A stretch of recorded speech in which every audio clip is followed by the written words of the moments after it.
Dear friends, fellow inmates, welcome to this a little early, our Saturday afternoon version of this thing of ours. Mrs. L and I have an engagement this eve, which is a rarity for me because I normally don't go anywhere. But we'll fill you in tomorrow on what this is about. Thank you, everybody. Make sure you subscribe. Make sure you like. Make sure you do all of these signature things to indicate your acceptance, your participation, your participatory involvement in this thing of ours. I want to start in no particular order by saying that there is there is a video of President Trump and Javier Milei from Argentina. Have you seen it? It's probably one of the best examples, one of the best, for lack of a better word, one of the best raw, examples of what it appears like when two leaders of the world meet and you see an absolute love on Milei's part for and regarding President Trump. It's absolutely wonderful. And you can see it that despite this incredible financial, these straits that he is in, this horror, I think it acts in a very strange way, perhaps, as kind of an inspiration for those of us who might be going through our own particular travails, to keep a stiff upper lip, to buck up, and to handle things graciously and with a degree of backbone and spine and guts. It really is something. It's a great, great piece. Look for it. It's a wonderful piece. Wonderful. In fact, I have something on my, let me give you this. Here we go. I will send you this little, how about if I send you this link? What do you say? This is from my Twitter. And this shows these two people meeting. Now, we're going to be talking about a lot of stuff. One of the things which I want you to understand, first and foremost, as we get into this, is that I want results. I don't care about the narrative. I don't care how the story is told. I want results. Do I make myself clear? I want results. I want things to happen my way. And how I get those things, provided it's done legally, is all that I care about. We're going to be talking about CPAC. We're going to be talking about how the Republicans and how the rest of the world, by the way, can tap into this Fani Willis moment. Do not let this go by. Everybody accepts and recognizes pure, unmitigated arrogance. And the president also has to explain, which I will explain to you very, very simply, that for the first time in our history, we have as a major fear on the part of so many people, not foreign entanglement, but domestic.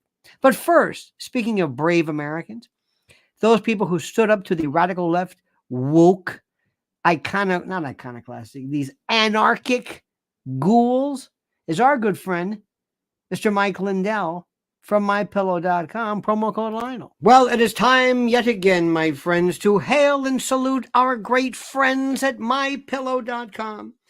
And if you use promo code Lionel, you'll get a free gift. No purchase necessary. Yes, I know, a free gift. It's a tautology, so sue me. But first, please listen. What are we talking about here? Down comforters, flannel sheets, Giza Dream bed sheets, MyPillow 2.0 sheets, slippers, percales, towels, quilts, bedspreads, mattresses, mattress covers, mattress toppers, linens, kitchen towels, bathrobes, name it. Literally name it. Items to help you luxuriate and relax. And they're monster sellers. Slippers, my slippers. That's right, slip-ons, moccasins. Think about it. What do they do at MyPillow? They make things real soft and plush and comfy. How perfect. Now here's the link. MyPillow.com, promo code Lionel, or MyPillow.com /Solidus or Virgil /Lionel, or call 800-645-4965. Watch how fast Mike answers the phone. MyPillow.com, promo code Lionel. Promo code Lionel. Simply and absolutely the best. Now, my friend, as I have told you before, and I say it again, my interest is very, very simple. I want President Trump to win in 2024 so he can systematically destroy and crush that which these horrors from the radical left, woke, what have you. I don't know where these people are. I don't know where they come from. I don't know what their thing is. I don't really understand them, and I'm not interested in understanding them. That's not my thing. It's not my concern. It's also not my concern to figure out who's who in this weird world that we're in, because, you see, let me explain something. The Republicans love to meet and love to talk to themselves and love to, oh, I don't know. They just love to get together and to, put people to, oh, look, here's a Carrie Lake, and oh, look, here's so and so, and oh, here's this one, and probiotic, and give a prayer, and all of this, whatever it is, this guy can do this weird prayer thing, and he, whatever. I don't care if you want to pray. It doesn't really matter as long as you don't turn voters off. But what's interesting about all this stuff is that as it's occurring, I'm thinking to myself, what does this do for the average voter? What does this do for the average voter? How does this make any sense to a voter who might say, you know what, I might vote for this guy, Trump? What does this do? I don't know what. I don't know what it does. I know you might like it. I know we might like it. But remember, all of those people in CPAC are going to vote for Trump.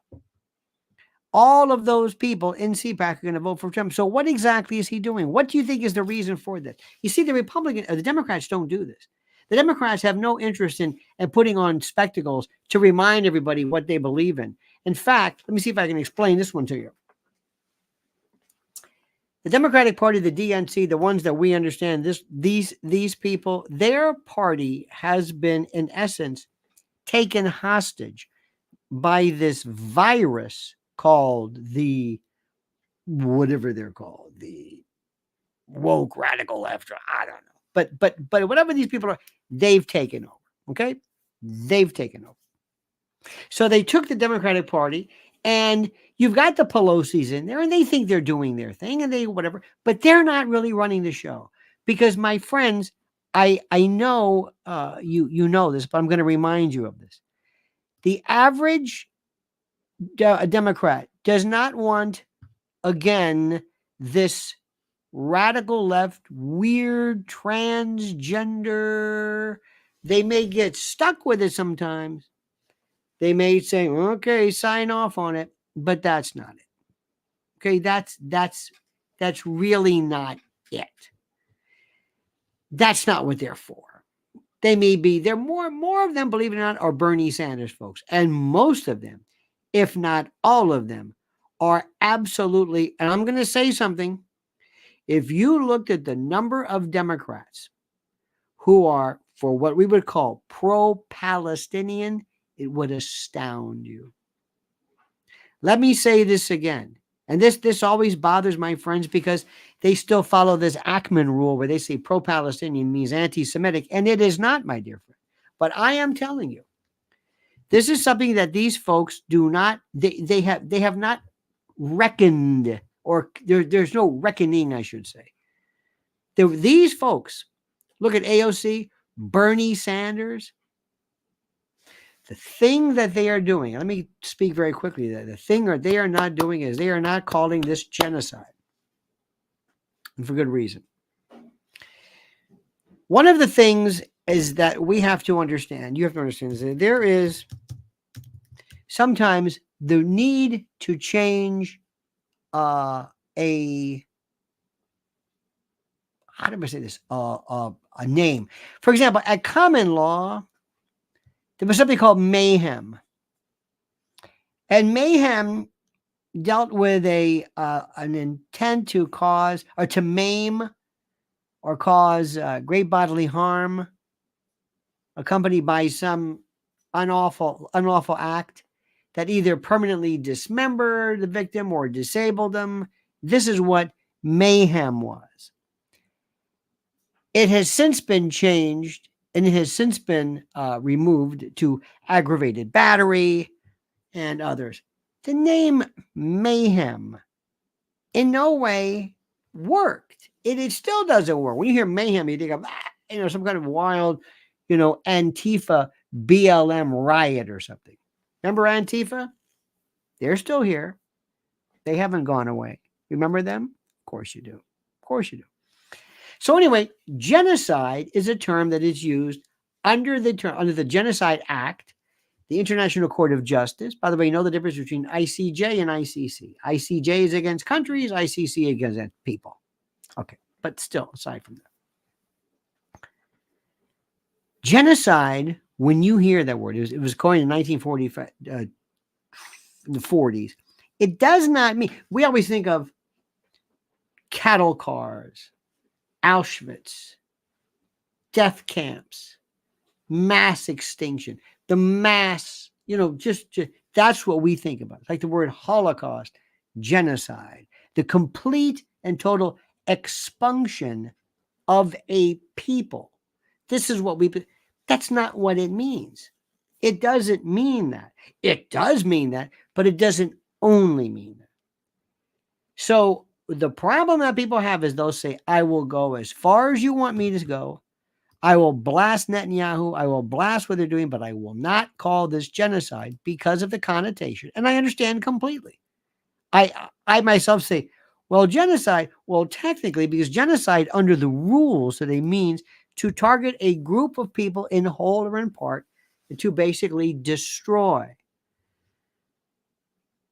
with the intent. And I think the case can be made where Israel says, look, I got to be honest with you. We're not here to wipe out Gazans or Palestinians. If they just left, we'd be fine. Hitler said, oh, I don't care whether you leave or not. I don't want you on the planet. That's a different story. Remember that. His was not about I'm going to just expel some folks. I want the expunction of this race of people. Okay, so we're going to get into this. But that's where most Democrats are. And you see, I don't know how the Republicans play that. Because I imagine there are these people in the middle who are, remember what I've always told you. Oh, and by the way, did you notice our good friend Bill Maher? Your good friend. Who's he talking about? Gavin Newsom. Because now they're getting the word, it's Gavin Newsom. Gavin Newsom is the guy. Gavin Newsom this is what I've been saying for the longest time. It's Gavin Newsom. Gavin Newsom is going to be the guy that they're going to switch up at the last minute, and he's going to be there. I know people say, oh, I don't like him. I don't care whether you like him or not. I'm telling you, that's the way it is. So here's what he has to do. So Trump comes and he has that creepy Carrie Lake. Okay. Carrie Lake comes out. We need an alpha male. First of all, this red-blooded stuff. This is okay to drum up. I don't know. We need an alpha male. We don't need a beta male. We need okay. And she's more of an alpha male than half of these people. But that's okay. That's Carrie Lake. Okay, great. Then you got Probiotic doing the prayers and everything. It's like America gets creeped out with the prayers, folks. I know you don't want to hear this. What we say in public is not what we say in private. And you may have a hard time with this. I know people don't like this. But we're trying to run an election here. And I want atheists and Jews and Muslims and agnostics and Catholics and Presbyterians and people who aren't even sure to say Donald Trump and the Republican Party is not about God and Jesus. I'm sorry, it ain't. Don't say that. You're limiting people. People don't want to hear that. Who's God?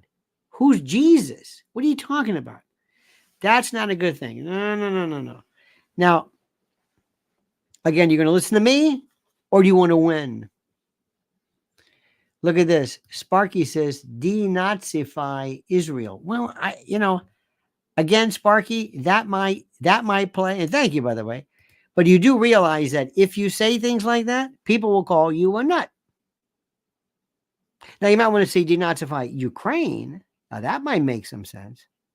But Israel? Israel? Do you know that if you were to say that, immediately they would say, this guy's out of his mind?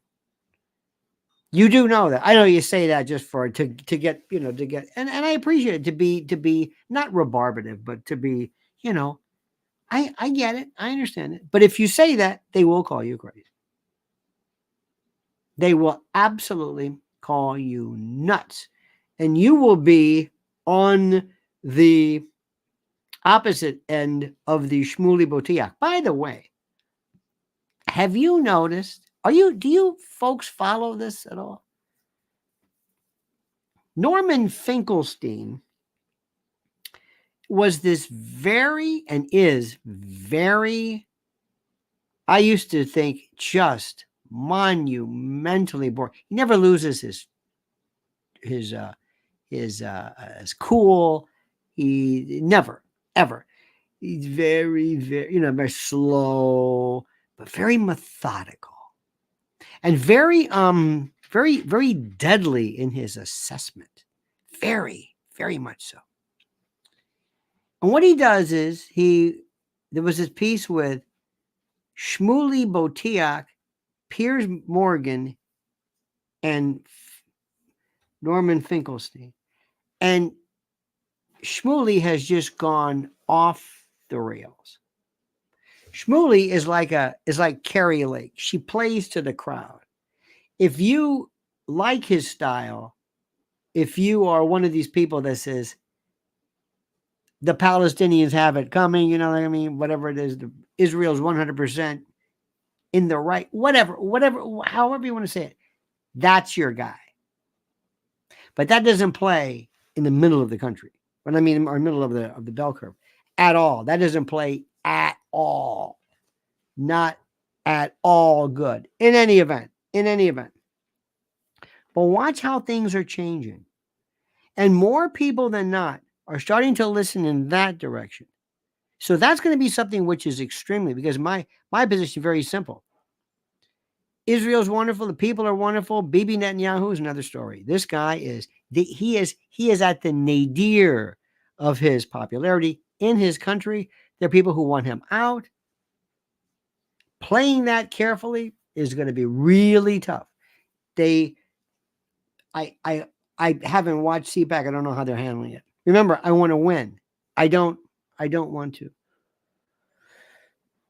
There was a time in this country when if you came out at the wrong time in favor of civil rights, that's what Lyndon Johnson did. As ruthless and as horrible as he is, to a point, but his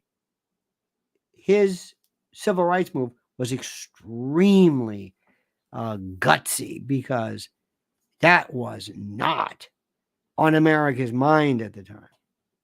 So Trump's got to know how to play this thing correctly. Now, here's what he needs to do as well.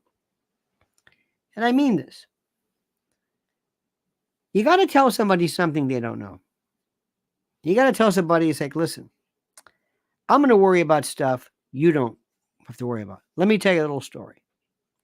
Let me tell you about something that is so frightening. And he can talk about water wars. He can talk about hydro-imperialism. He can talk about what happens if in the immediate future we find out that there is a massive loss or a very serious need for water. And the question is, who owns water? It's not that we'll have the plumbing, but when you turn your tap on, is there going to be water? Who owns it? What if a country comes in and buys up the water? Has anybody ever thought about this? Have you thought about this? And have somebody say, I never thought about this. I never thought about this. Another thing you have to do, you have to think about this very, very carefully. Here's something interesting. I want to read this. Separation of church and state is a trap. What does that mean? Why is that a trap? Why is separation of church and state a trap? I'm just curious. I just happened to see this. Separation of education and state, separation of sex and state. I don't know what that means. I love a nice, how do I say this? I love a nice bumper sticker, as long as I understand it. Separation of church and state. I don't know what that means. What does that mean? Anyway, I'm sure you know what it is. There should be separation of church and state, which is the not the Darien letter. This was the letter that Thomas Jefferson wrote. A separation between church or state. It's not in the obviously in the Constitution, but there absolutely should be. Absolutely. For the sake of the church. You don't want the two intertwined. Now, here's a story too. There's a whole group of people right now. There's a woman by the name of Fani Willis who was a gift from God, and she represents everything that is so perfect in explicating the horrors of rampant, out of control, power-hungry ghouls. And that's precisely who she is. And one of the things which is the most important is that what do you think Fani would do if we ever passed any CBDC legislation, some central bank digital currency legislation, which forbade the possession of cash or the availability of cash? What do you think she would do? What do you think Mr. Floyd, her father, would do? Because it's a black thing, cash. What do you think? Do you know what more people would say? What was that again? Central bank digital currency. Do you know what that means, friends? Do you know what that means? Do you know what that means? Do you know that there are people like the Democrats who are willing to sign that over? Sparky says, so you think Israel should be Nazified? Who's crazy? No. I think lose that phrase because it turns people off. Turns them off. Nazi. This is the Godwin principle. You know that, right? Godwin principle says that whenever there's any argument or any discussion online, the more the longer it occurs, the more the probability that somebody will bring up Hitler will approach 1. Because it's almost 100%. You will. It happens. Anyway.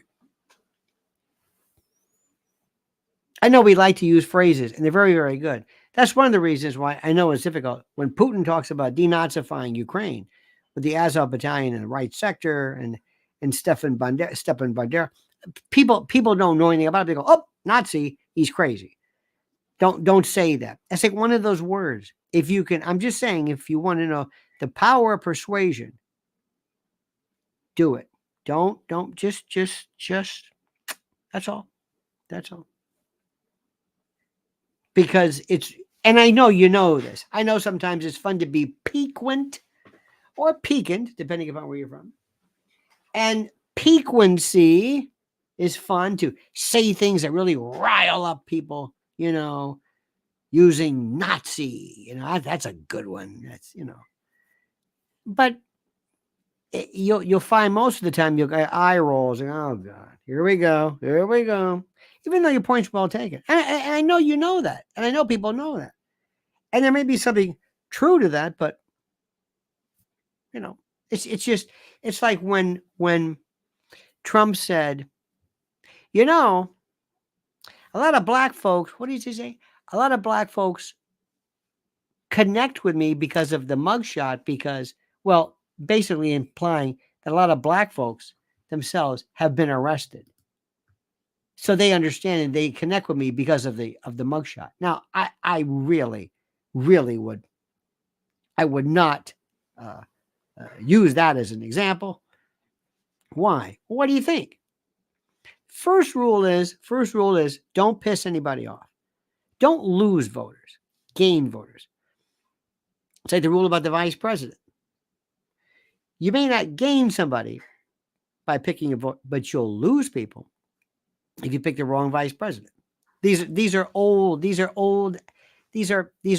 saws, apothegms, aphorisms. These are bromides, chestnuts that just make sense throughout this whole thing. But what he has to do, and again, he has to look at Fani Willis. This is somebody who has, and there is nobody like this.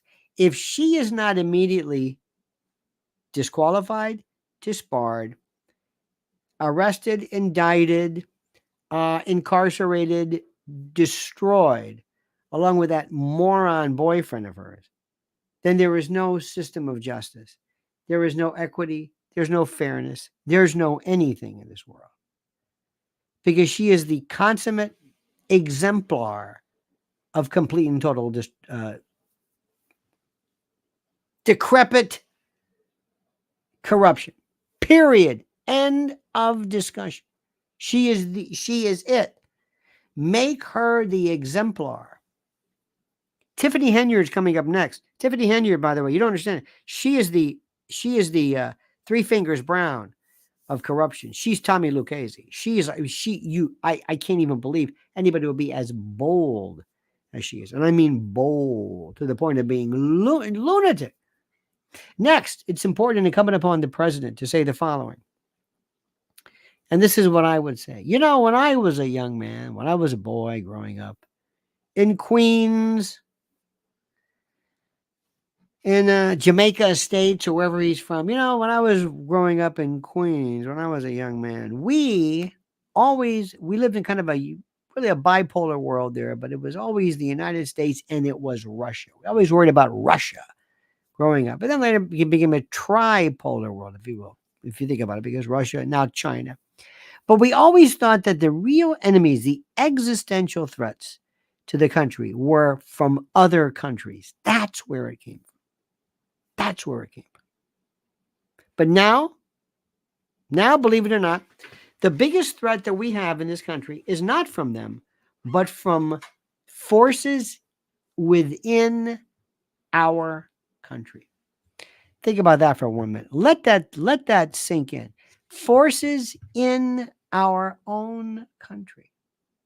While you ponder that and you think about hydro-imperialism and forces within, what about something that would ever happen, which would not mean,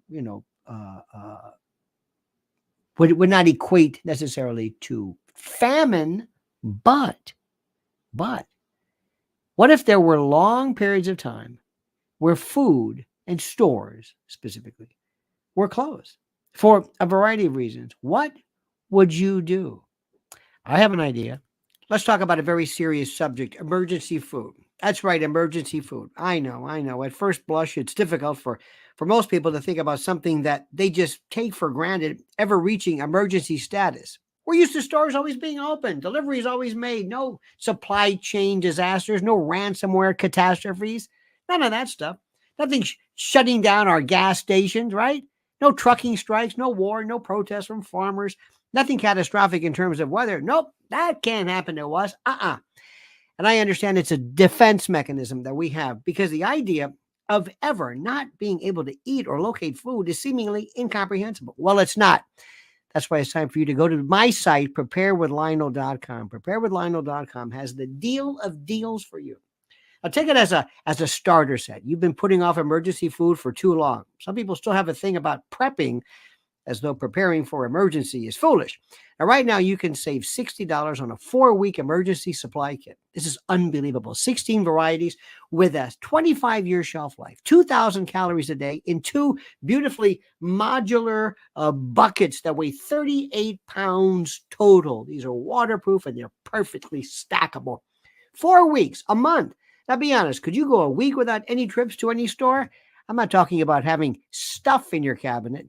I'm not talking about banana chips and jerky. I mean food, real food. So go right now to preparewithlionel.com, right now, right this moment, preparewithlionel.com, preparewithlionel.com. You'll thank me, trust me. Indeed. Now think about how he conveys that message. What does he say to get people to say, I'm voting for this guy? I'm voting for him. I want him. I never realized this guy was this good. Prometheus forever said, Lionel, would you ever accept a position in the Trump cabinet if officially asked? Never. Never, ever, ever. Thank you very much. Never. Absolutely never. Under no circumstances, never. Am I clear about that? First and foremost, everything he does, I hope to God, put it this way. The only thing I want him to do, if this makes any sense to you, and by the way, Prometheus, thank you. What I want him to do is to stop the insanity that is the Biden administration. That's the first thing. I want him to stop this thing called the Biden administration. I want him to do everything he can to just interrupt it.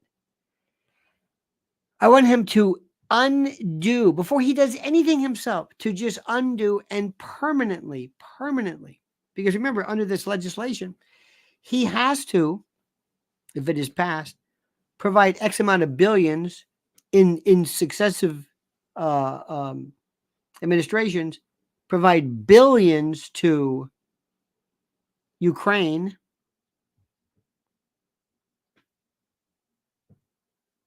whoever takes the position of Attorney General has a target on them like you cannot believe. He has to find somebody who cannot be within the system, which makes no sense whatsoever. He's going to have to find somebody who is able to withstand, who is independent, maybe somebody who's older, maybe somebody who is, I guess, established, I guess you might want to say, somebody who doesn't care in the least about the threats and the horror that will most certainly come to them. But in the meantime, no. He has this ability. You are being given, sir. He likes that, sir. You are being given a gift of gifts in Fani Willis. I would have this arrogant face, this contumacious, boorish rudeness on everywhere I went. Everywhere.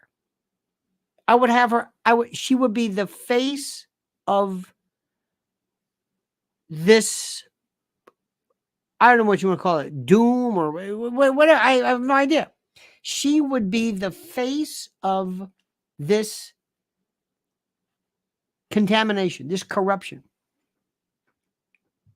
Going after, lying at levels, this cell hawk, this system, when this guy 35 times he was at that address at between like 11 o'clock, midnight, and 4 a.m, booty calls repeatedly. Who goes over? He said, I was over there, maybe, I don't know, 10 times maximum. 10 times.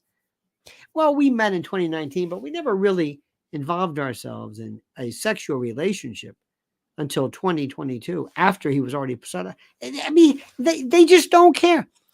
Mr. President, everybody understands this. She is perfect. She is a gift from God. Please, sir, please, I beg you, don't let this go by. Don't diminish this. Don't let this. America hates her. Hates her. This is a gift. Let her be the symbolic. Let her be that person. Let her be that pole star, the bellwether. Let her be that person. Ladies and gentlemen, I absolutely implore upon you. Now, first, as Sister Liz Solak says, please like this video. You must subscribe. You must, dear friends. You must. We've got to get the word out there. I want to get the word out to rational people, to have them say, you know what, I saw this guy on YouTube. You know what, I may give that Trump a second thought. He makes a lot of sense. That's what I want. I want to go after that undecided, independent, kind of maybe poach a few from the Dems, this independent who says, I'm going to, you know what, he's right. I never heard it like that before. That's what I want. No Kerry Lake, no Jack Probiotic, none of that stuff. No, not that red meat alpha. It's cliched. It's cliche. But be careful. And Debbie Van Twerp is a new member. Debbie, welcome, Debbie. Let's give Debbie some crumb cake, please. But I think as Sparky has noticed from the beginning, the issue that must be played perfectly is Israel. Israel, Palestine, Gaza. Play it perfectly. This is huge. Beyond huge. Ladies and gentlemen, I thank you for this. Mrs. L and I are going to an event tonight, a gala.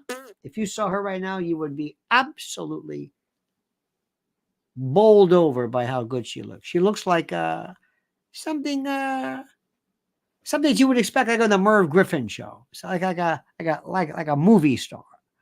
That's what she looks like. So, in any event, thank you, dear friends. We will see you tomorrow at 8 a.m. Thank you so much for everything you've done and appear to have done. Thank you so much. Debbie, thank you so much. Prometheus forever. And Sparky, thank you for your kindness, your charity, and your good thoughts. See you tomorrow. Have a safe and a glorious night. Until then, remember, don't forget the monkey's dead. The show's over. Sue you. That.